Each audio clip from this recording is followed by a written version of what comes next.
I have hooked up my travel trailer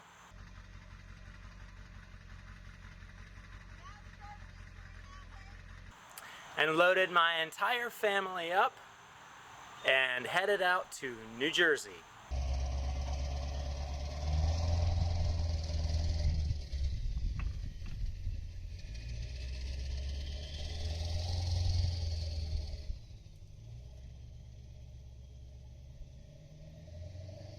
This is Upper Saddle River, New Jersey. This is the Gravity Vault location, and we are expanding their gym here.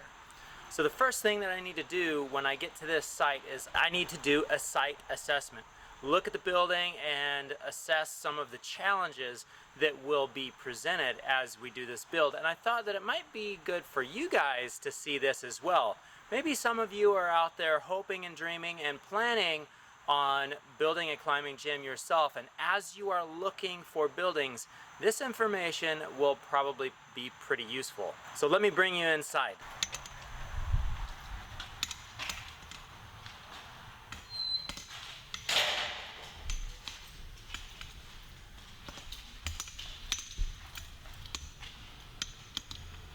So obviously you want to look at the ceiling and the height of the building, but really you need to look at the floor as well. The floor is where everything is built on, so that is a major concern. This building, the floor in here is an asphalt floor. It's only a couple inches thick, and on top of that, there's this nasty rubber sealer or something. Look at this stuff. This makes it really hard to move over with all of our equipment, so that's gonna add time to the build process, making it more expensive. Another thing is you need to have a good slab to build your climbing wall on. And if it's just asphalt with a rubber coating over the top of it, that isn't gonna work. So in this space, they had to do a new pour for some slabs. Now these slabs are 8 inches thick with a lot of rebar.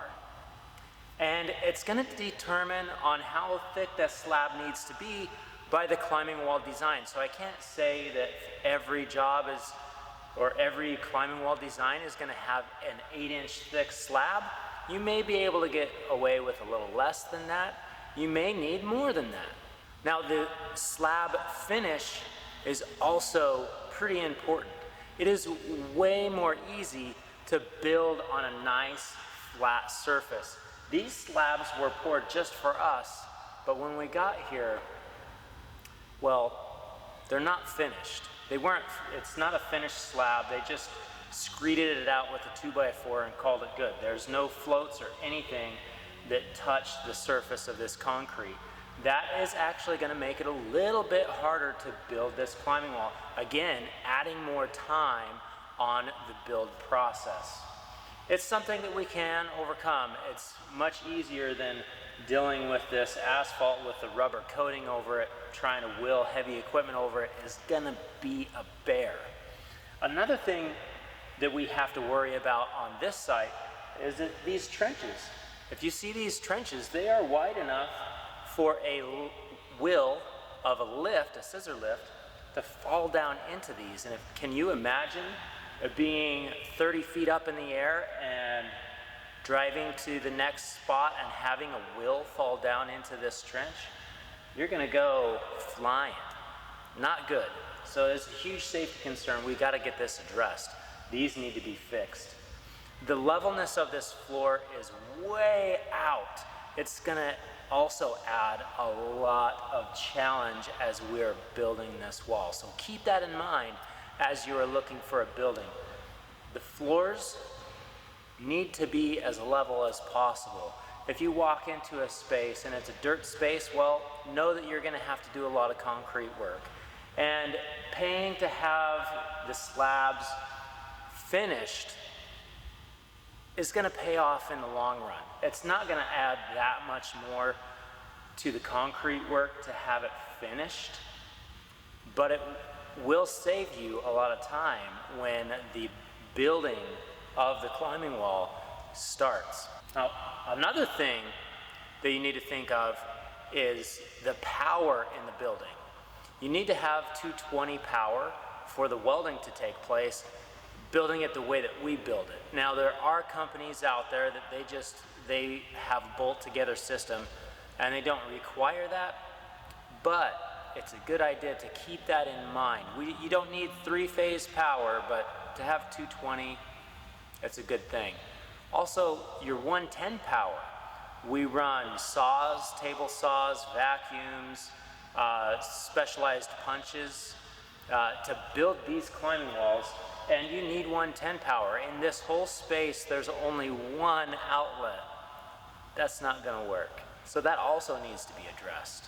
These high ceilings, the way that it slopes up and slopes down, that's pretty good.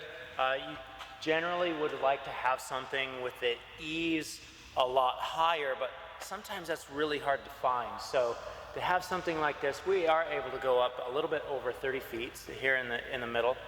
You can have a nice boulder and some top ropes.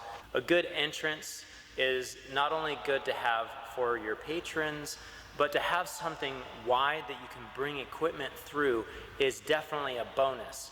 We have 35-foot steel beams that need to come into this building, and the only way that they can come into this building is right over here. Do you see that door on the other side of the window? Yeah, so we're gonna have to go through that door and window with those beams, and that's gonna add a lot of time as well.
So that's the site assessment for this build.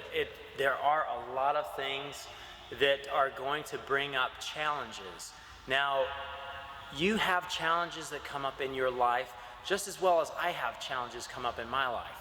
And I'm wearing my shirt today to show that awesome dads climb on. We overcome those challenges. The climb on isn't necessarily speaking about climbing, it's speaking about life.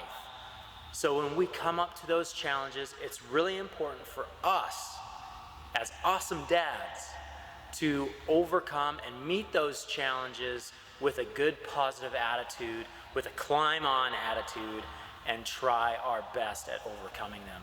Now, sometimes you may have to come back to that. That's what a project is, right? We know that because we're also climbers. Going back and repeating and getting better so we can overcome those challenges is sometimes necessary.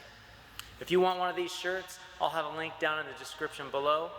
Thanks for joining me with this video, and I will see you next time right here on Climber Dad.